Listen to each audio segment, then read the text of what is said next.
Do you think it's right to be encouraging young adults to drink alcohol? Well, it's probably a question better put to the manager behind the bar back there. But seriously, I think one of the things I was trying to say is that there's a difference between the good things of this world and the way in which we use those things. So in a sense, as I said at the beginning, I'm trying to use wine in a light-hearted way to make that distinction. We could have chosen something else that's good, like food. Now, food is very, very good in itself.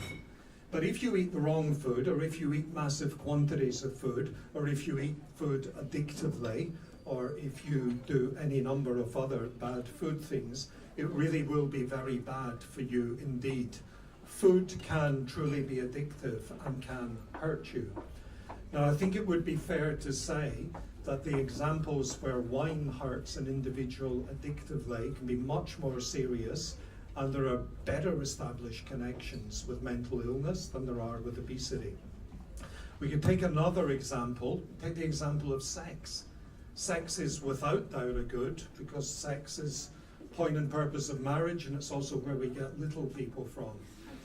But if one were to misuse sex violently or abusively or addictively or selfishly or fetishistically or pornographically or whatever, then the good very quickly disappears.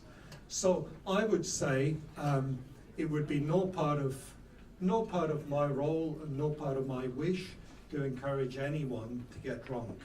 But it would be, bless you, it would be part of my wish to say to anyone who hasn't tried wine because they think beer's better, give it a go, have a splash, and if in doubt, follow the NH and MRC guidelines. Don't drink more than 2 standard drinks, and never ever drink more than 4 in a day. And if you see any problem developing in yourself, go and talk to someone you trust. Thank you. Hello. I have a question.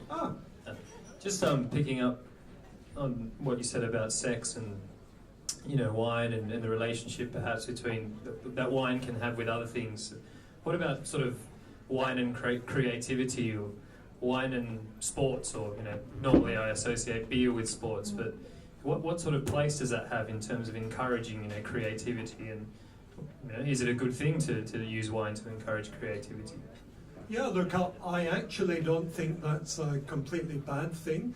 If you do your reading, you'll see that philosophy and art and Christianity have in common that they see a very close connection between God and humankind and wine.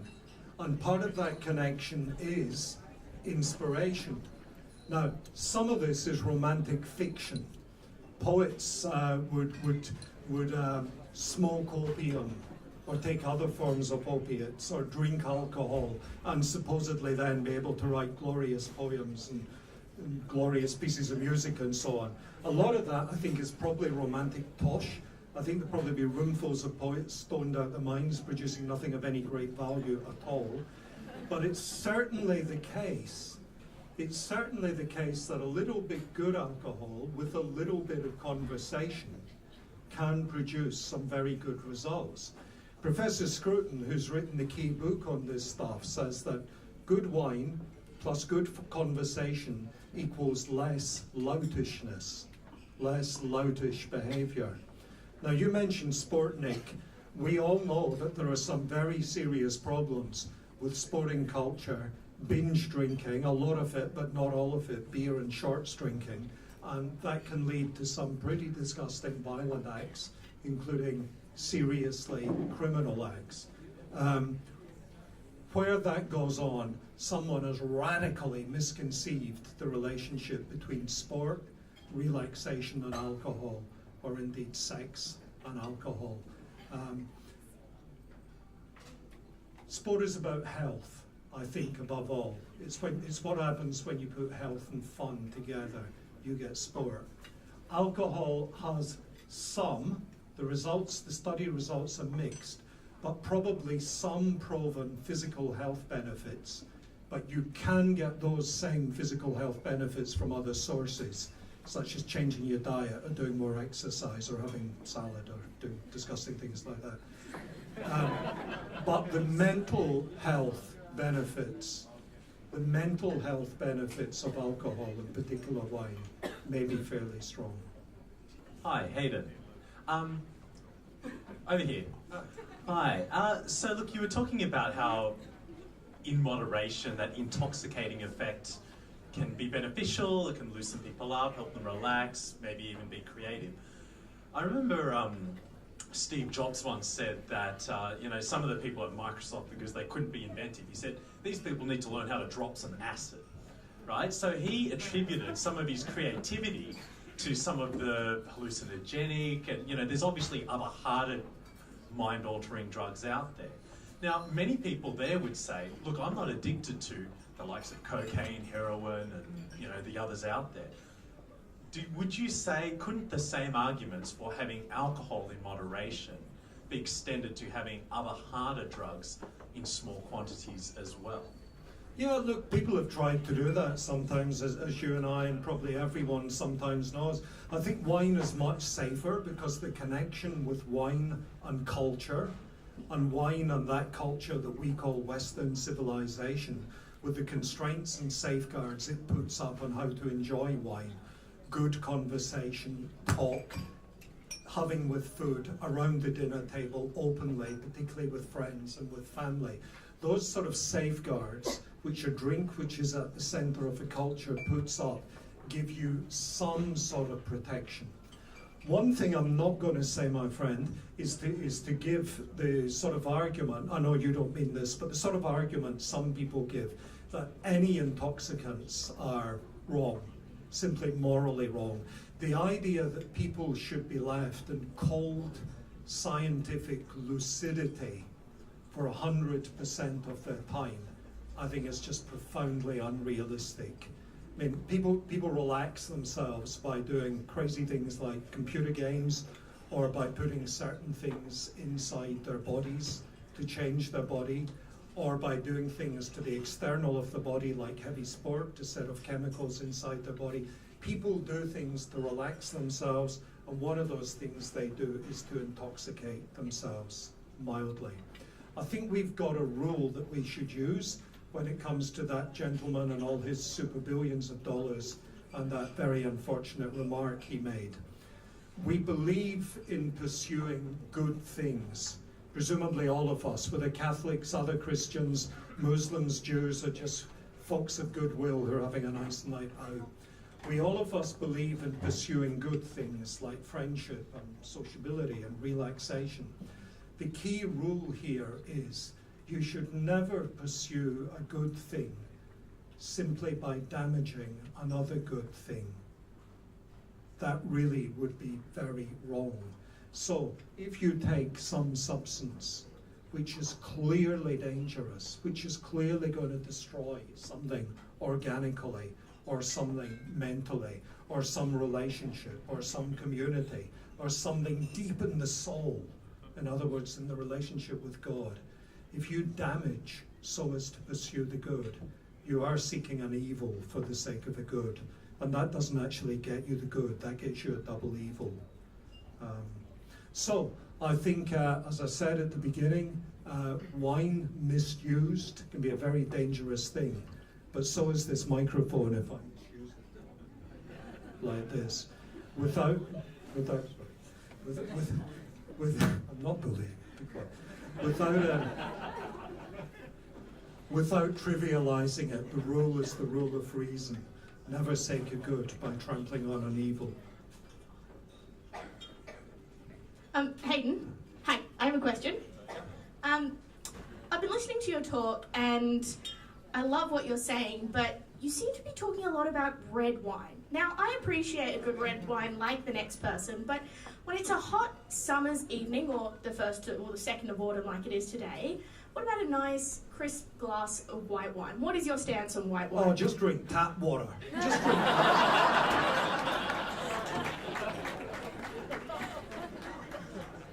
No, Lucas, as an old professor of philosophy, I can officially confirm that white wine is not evil, so you can all relax.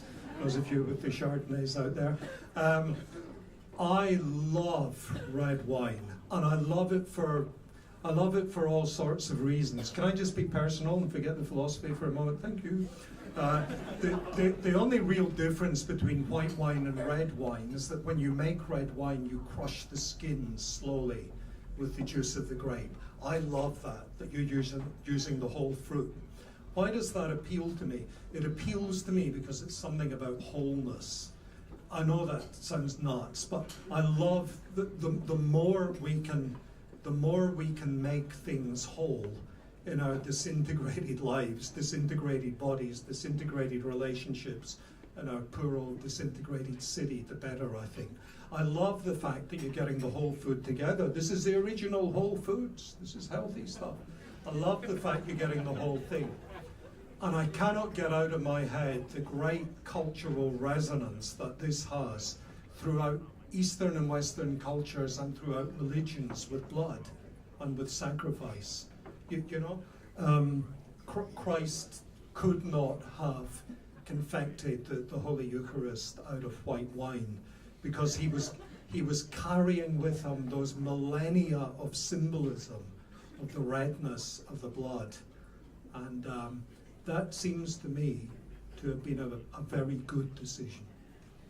So that's why I like red wine. But I do put a caveat on that. I think there is one very bad red wine, and it's sometimes made and even sold in Australia. And I'm not going to tell you what it is, but it's called Shiraz.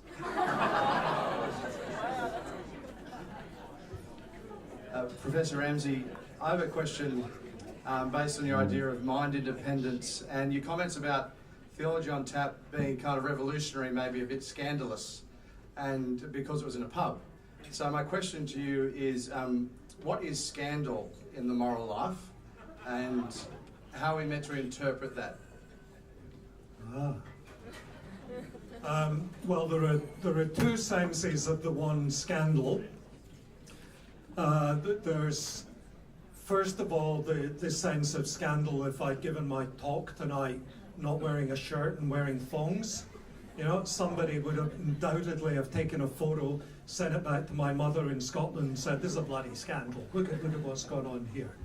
So there's that sense of scandal when people are just scandalized by behavior which is outrageous, inappropriate, offensive, upsetting, and very, very surprising. There's another more technical sense of scandal, which you may have in mind, and it comes from moral theology and also from canon law, the law of the Catholic Church. And in that sense, behavior is scandalous if it causes anyone to believe that something which is bad is actually good. So when the church talks about scandalous behavior, what the church is talking about is action by an individual or an agency or a body or an institution which might mislead some person into thinking that something which is actually bad is really good. That's why, for example, in my own job, if I'm asked to, say, sponsor a certain event or a pharmaceutical company or whatever, I have to think very closely, will sponsoring this event or this product risk causing someone to believe that a thing which I believe to be bad, I actually believe to be good? And it's a very important point that we consider our behavior as individuals, but also as students, as teachers, as owners of a pub or whatever, and make sure that we don't mislead other people. Is that what you meant? Yes. Good, thank you. Hi!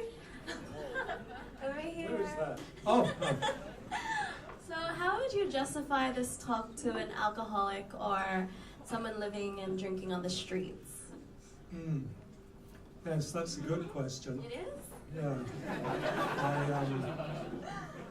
Yeah. I mean, first of all, what I'd want to do with somebody who's an alcoholic, I'd want to help them immediately, and I suppose I don't know, looking around the number of people, probably about half of us will know someone who's an alcoholic or will have had an alcoholic as a family member or a dear friend.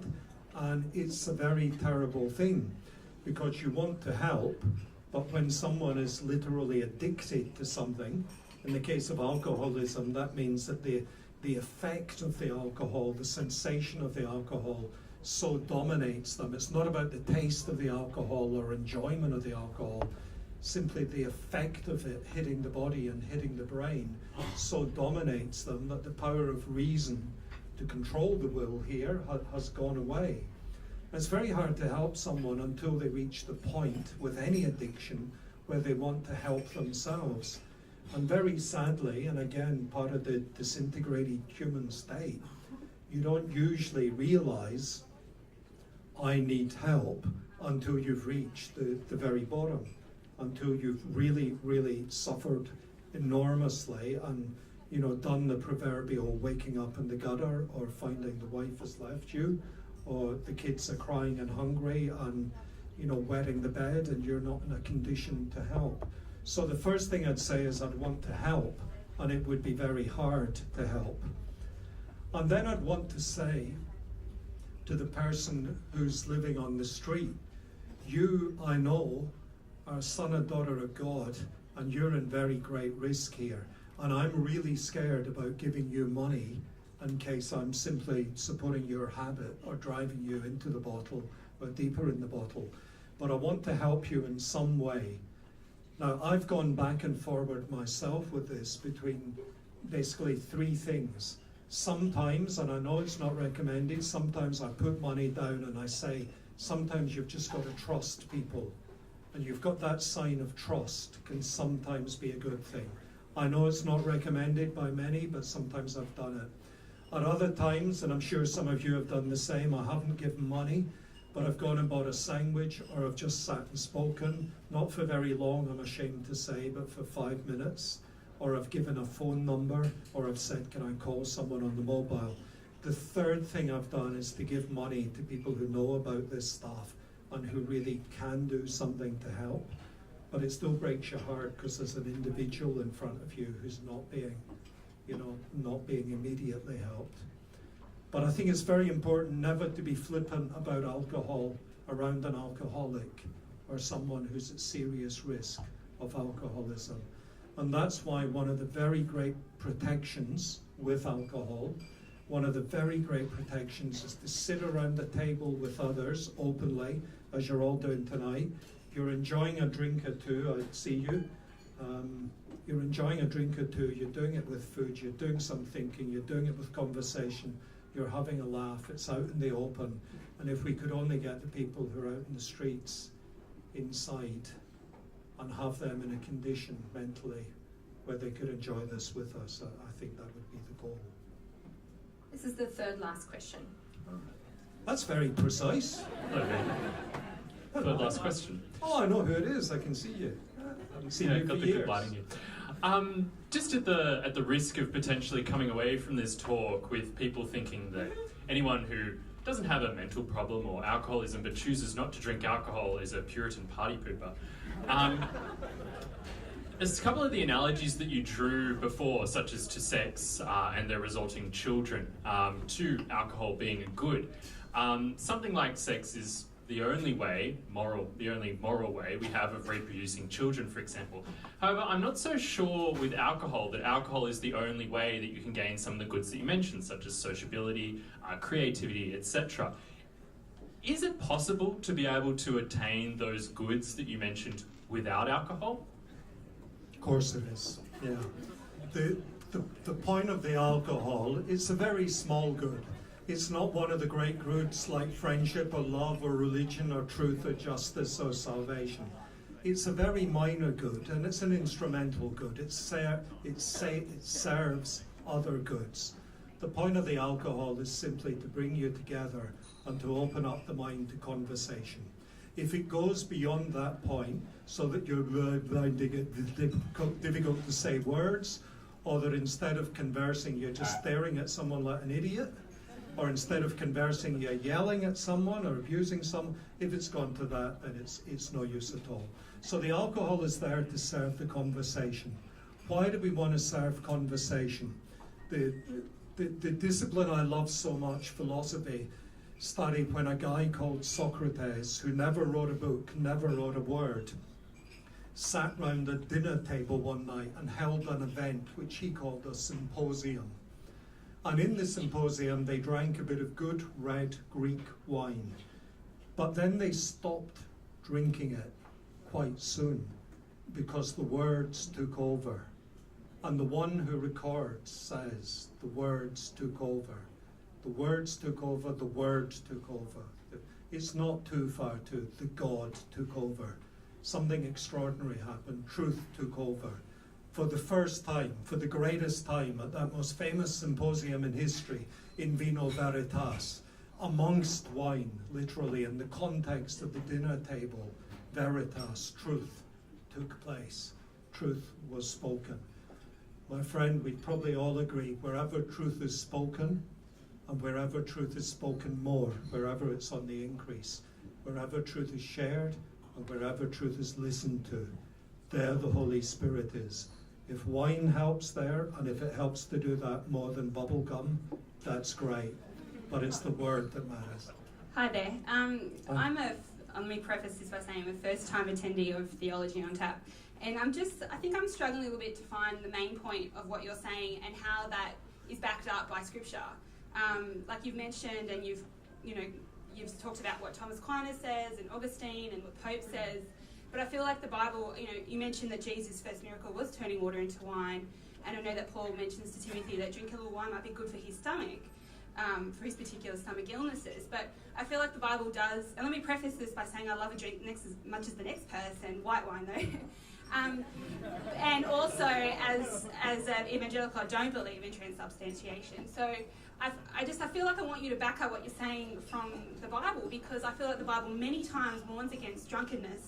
And I know you're not saying get drunk, but I feel like if you call yourself a Christian, you are meant to separate yourself from the world, especially in today's culture where binge drinking is such a problem, alcoholism.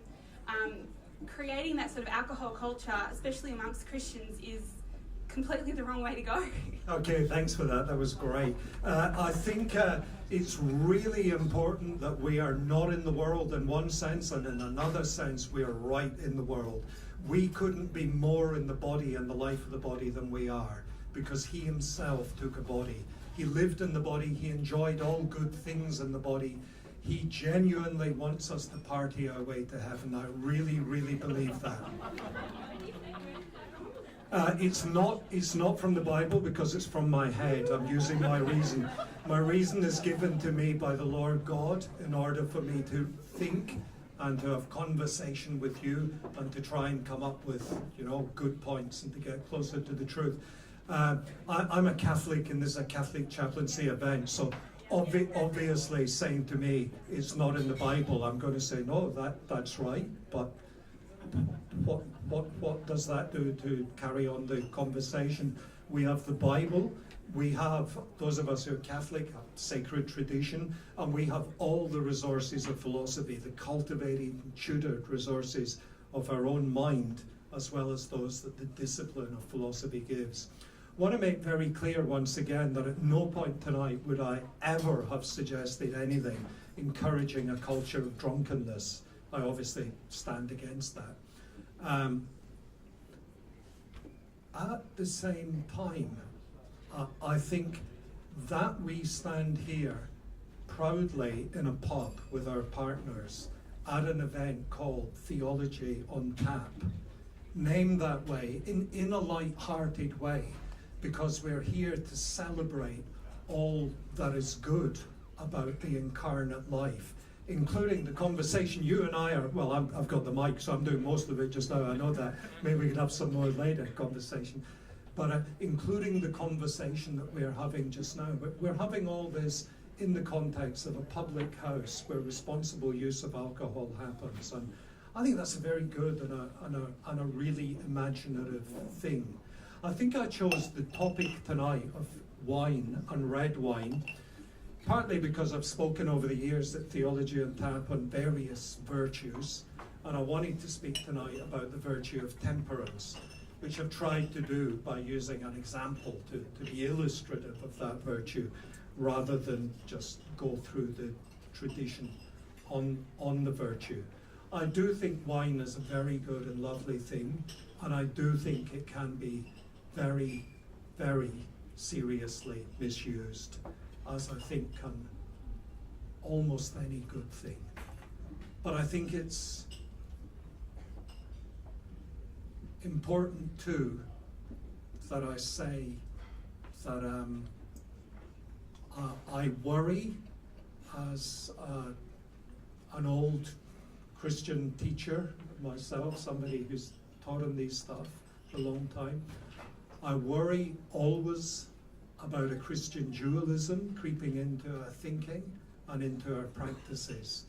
A tendency to think that because something is off the body, or to do with the body, or pleasures the body, or is enjoyed by non-Christians in society in bad bodily ways, that it's therefore bad, and that we have to identify ourselves in some sort of, I'm sure you're not saying this, I see you, but that we should identify ourselves in some antibody way with an increasing sense of de-bodied purity. And I don't think that's obtainable, and that's one thing I do worry about. You're welcome to come back at me if you got the mic. Okay.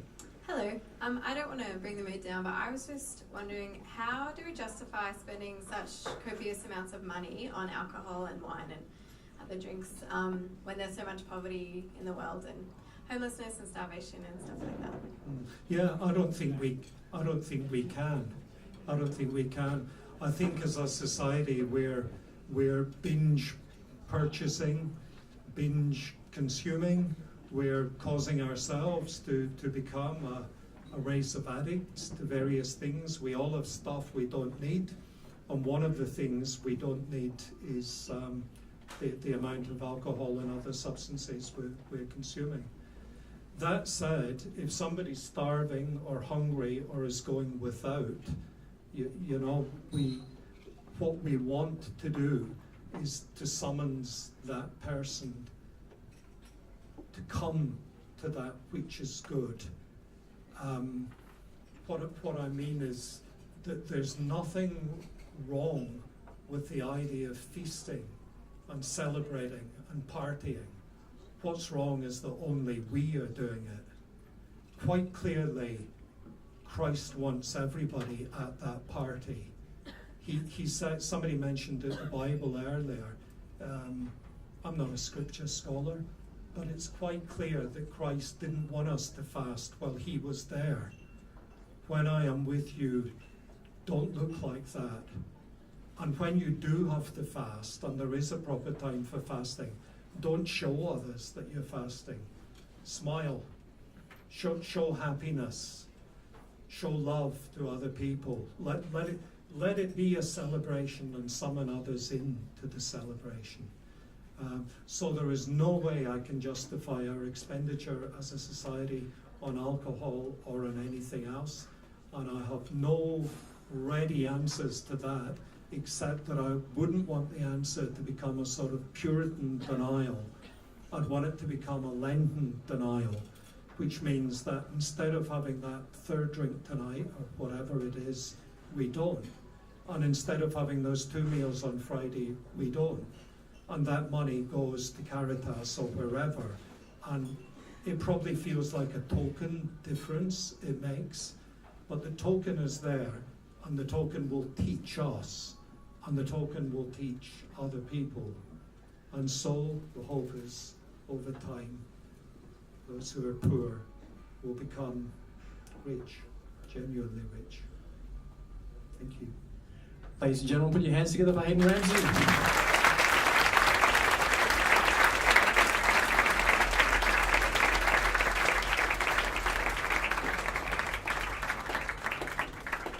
Thank you, Hayden, for that great talk, and thank you, everyone, to all those great questions.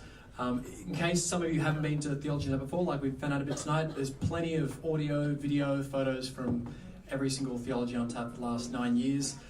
They're available on the website, which is just pretty simple, www.theologyontap.com.au. So feel free to head to that to download anything you want and share the news about the next one. We have actually confirmed as of 2 hours ago the next Theology on Tap, so I've actually printed a little bit of a bio of the person who's speaking. But the next Theology on Tap is taking place on April 16th, which is actually a Tuesday this time. And that's because the person who's flying in from Washington, D.C. arrives on Monday night. So she'll be here speaking to us on Tuesday. Her name is Leah Labresco. And we're able to have her speak at Theology on Tap through the generosity of the Sydney chaplaincies, headed by the scandalous Daniel Hill over there, who asked the scandal question during our talk tonight. So thanks, Dan.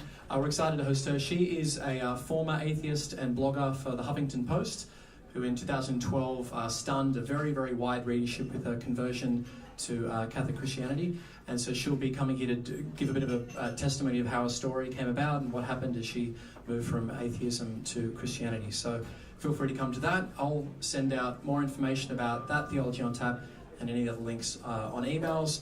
But if you're not on the email chain already, the best way is just to head to the website or sign up on Facebook. So that's pretty much it. Please put your hands together again one more time for Hayden Ramsay. Thank you.